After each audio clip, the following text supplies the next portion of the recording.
어차피 이 계엄이라는 게 길어야 하루 이상 유지되기도 어렵고 반민주적이고 부당한 일을 지시한다고 할 때 그거를 따르지 않을 것이라는 것은 저희들도 다 알고 있고 그런 전제 하에서 이런 그 비상계엄 조치를 하고 실패한 계엄이 아니라 저도 빨리 끝날 거라고는 생각했지만 예상보다 좀 더 빨리 끝났다. 그러니까 계엄 선포를 했지만 이게 오래 못 간다라는 취재 설명을 저렇게 여러 표현으로 한 거예요. 자, 이와 또 그 뒤에 이제 헌법재판관들이 질문을 좀 합니다. 몇 가지가 내용이 좀 있는데 그것도 좀 들어보죠. 군병력이 왜 본청에 유리창을 깨고 진입을 했습니까? 의원들이 들어오시는 거는 그냥 뭐 제재 없이 그냥 통과하시지만 나머지 불필요한 인원은 들어오지 못하도록 이렇게 딱딱 질서정연하게 가장 주된 목표가 그 입법기구인 국회의 기능을 정지시키겠다 하는 그런 의도가 있는 것으로 보이거든요. 정치활동을 빙자해서 국가 체계를 문란하게 할 수 있으니까 이런 활동은 좀 어떻게 제한시킬 필요가 있다. 이런 판단에서 거대 야당의 경종을 울리고 부정선거의 증거를 수집하기 위한 것이다. 이러한 이유로 비상계엄을 선포할 수 있다고 생각을 하시는 거죠? 그 비상계엄 요건은 네. 대통령님께서 판단하시는 것이기 때문에 이것도 서정민 변호사께 질문드렸는데 헌법재판관의 질문들 보셨죠? 저게 약간 저렇게 질문을 많이 합니까 원래 이렇게 재판관들이요? 보통의 사건 같은 경우에는 증인신문 과정에서 재판관들이 자세한 질문을 하는 경우는 많지는 않습니다. 지금 보면 여러 명의 지금 3명의 재판관이 나왔는데 질문이 구체적이에요 아주요. 네, 그렇습니다. 말씀하신 것처럼 상당히 질문이 구체적이고 뭐 예를 들어 진술에 누락이 있다라고 생각되는 부분에 대해서 뭐 그 부분을 묻던가 혹은 뭐 불명확한 부분에 대해서 설명을 요구하던가 이런 질문들은 많이 있을 수 있긴 한데 상황에 대한 내용을 물어봐요. 뭐 예를 들어 유리창은 왜 깨쓰고 들어갔습니까? 이렇게 물어봐요. 지금. 그렇습니다. 그것뿐만 아니라 더 나아가서는 예를 들면 이제 비상입법기구 관련한 쪽지 그리고 포고령을 종합했을 때 이건 국회의 기능을 정지시키려고 한 것 아니냐라고 상당히 어떤 의심점을 가지고 이런 질문들을 하고 있는 상황으로 비춰집니다. 아마도 그게 윤석열 대통령이나 윤석열 대통령 대리인단이 계엄을 오래 갈 생각 없다. 뭐 하루 이상 유지 어렵고 이거 금방 끝난다. 우리는 그렇게 생각하고 한 거다. 이 상황을 놓고 아니 그렇다면 비상입법기구는 왜 만든 거 이렇게 질문이 들어가는 건가요? 네, 그렇습니다. 그래서 물론 이제 뭐 재판관들의 심증을 지금 추단할 수는 없지만 적어도 이 시점에서 개인적으로 평가를 할 때는 이 시점에서 아직까지 윤 대통령의 주장이라든가 혹은 김용현 장관의 진술에 대해서 신빙성을 높게 보지는 않고 있는 상황인 것 같다. 이렇게 생각을 하고 있습니다. 일단 이거 최경철 의원은 윤석열 대통령이 앞선 발언과 헌재 재판관들 질문 어떻게 들으셨습니까? 윤석열 대통령은 2016년 말에 박근혜 대통령 탄핵 전국 때 박영수 특검팀에 들어갑니다. 그렇죠. 그러니까 박영수 특검팀에 2016년 말에 들어가서 2017년 2월 박영수 특검 종료될 때까지 있었고 그 과정에서 탄핵 심판이 이루어지는 과정을 다 봤습니다. 그리고 탄핵 심판에 자신이 수사했던 여러 가지 기록들이나 그리고 자신이 수사했던 결과들이 영향을 미친다는 것도 다 봤습니다. 그러니까 이분은 탄핵 심판에 대한 전문가이기도 하고 대통령 수사에 대한 전문가이기도 합니다. 그렇기 때문에 2016년부터 2017년도에 벌어졌던 박근혜 대통령에 대한 수사와 탄핵 심판 절차를 거의 다 알고 있죠. 자세히 봤고.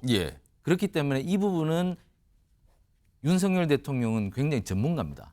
전문가이기 때문에 윤석열 대통령은 나름대로 굉장히 논리를 세우고 있을 것이고 법리를 갖고 있을 것이고 그렇기 때문에 헌법재판소 재판관들도 그냥 넘어가지는 못하죠. 헌법재판소 재판관들도 그냥 박근혜 대통령처럼 여론재판 그냥 뭐 여론심사 이렇게 해서는 반박이나 불복이 있을 것이라는 것을 뻔히 알고 있습니다. 그러면 굉장히 구체적으로 확인을 해봐야 그렇습니다. 된다. 모든 사실을 갖고 와서 그 모든 사실을 검증하고 그것이 맞는지 법리에는 뭐가 맞는지 그리고 법 적용을 어떻게 할 것인지 그리고 이것이 헌법을 위배하는 것인지 이게 모두 맞추지 않으면 이게 모든 사람들을 평가할 때 사람의 뭐 역량을 볼 때 의지와 능력을 보지 않습니까?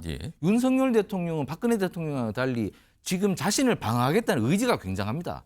그리고 박근혜 대통령 때 모든 것을 공부했었던 사람이기 때문에 또 능력이 대단합니다. 그러니까 이걸 윤석열 대통령을 그냥 그냥 여론 재판으로 끝낼 수 없다는 것을 재판관들이 다 알고 있죠. 형사 재판도 앞으로 마찬가지일 겁니다.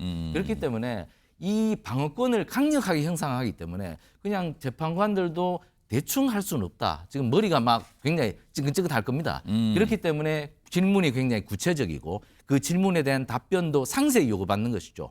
그렇기 때문에 이 헌법 심리가 생각보다 저는 길어질 수도 있다. 예. 이것이 굉장히 많은 증인들이 앞으로 나올 것이고 거기에 따른 법리 그리고 헌법재판의 특성상 어떻게 위헌적인가 이런 것들을 하려면은 굉장히 시간적으로나 그리고 막대한 인력이 굉장히 또 동원될 것이고 참 굉장히 좀 앞을 볼 수 없는 그러한 지경이라고 보는데 어쨌든 윤 대통령이 저렇게 방어권을 행사한다니 뭐 예. 누가 막을 수가 없으니 저 재판은 굉장히 좀 지켜볼 필요가 없다. 앞으로 굉장히 굴곡이 많을 거라고 저는 생각합니다. 최영주 소장님. 네. 재판관들 질문이 굉장히 구체적입니다. 네. 보다 참다 못해서 얘기를 하는 거죠. 교통정리하는 겁니다. 그냥 말 맞추는 것도 적당히 들어줄만 해야지. 본인들끼리 뭐 할 수도 있어요. 뭐 국회의 결단이고 비상 어떤 입법기구도 예. 제가 다 있고 대통령이 모르시잖아요. 포고령도 뭐 전공이 처단 그거 뭐 그냥 둬라 웃으면서 내가 그 얘기했지 기억나지? 기억납니다. 재판관들이 보다 한심한 거예요.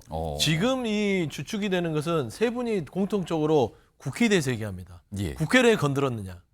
그러니까 대한민국 헌법은요 비상계엄을 하더라도 절대 건들지 말라고 규정해 놓은 게 국회입니다. 예.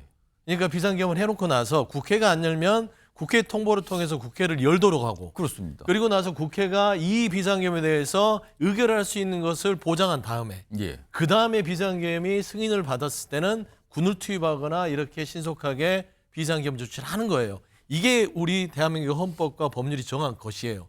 그럼에도 불구하고 국회를 지금 군을 투입하고 들어가서 유리창을 깨부수고 비상입법기구로 만들고 했는 게 너무 자명한데 김영현 전 장관과 윤석열 대통령 지금 본인들끼리 재판관들을 그냥 어떤 느낌이냐면 우리를 조롱하나? 우리가 정말 법이나 이런 상황의 인식을 못한다고 생각하나? 그러니까 참다 못해서 물어보는 거예요. 물어보니까 답을 못하잖아요. 예를 들어서 그 이미선 재판관이 마지막에 그렇지 않습니까? 야당의 경종을 울리고 부정성을 입증하기 위해서 비상계엄을 할 수 있다고 봅니까? 하니까 본인이 답을 못해요. 그 비상계엄은 대통령이 판단할 문제다. 근데 이미 다 얘기했어요, 대통령은. 이게 안 될 줄 알고도 그냥 겁을 주고 국민들한테 경각심을 준다. 근데 그 안 될 줄 안다는 말 자꾸 써요. 뭐 군이 움직이지 않을 줄도 알았고 금방 끝날 줄 알았다. 예. 이걸 결과론적인 변명이. 뭐 하루 이상 유지 어렵다고 그거는 생각했다. 실패를 했기 때문에 뒤늦게 보니까 실패를 하니까 이거 변명이 뭐 군이 잘 안 따라줘서 실패했던 것이고 그 짧은 시간에 국회 의결이기 때문에 빨리 끝난 실패한 계엄이 된 거예요. 그런데 마치 그걸 자기가 다 의도하고 실패한 계엄이 아니라 성공한 계엄이고 이 정도로 이미 경각심을 했으니까 끝났다. 그러니까 이거 재판관들이 듣고 있으면 답답할 노릇이기 때문에 정리하는 차원에서 그냥 예리한 질문들을 던질 수밖에 없었다 생각합니다.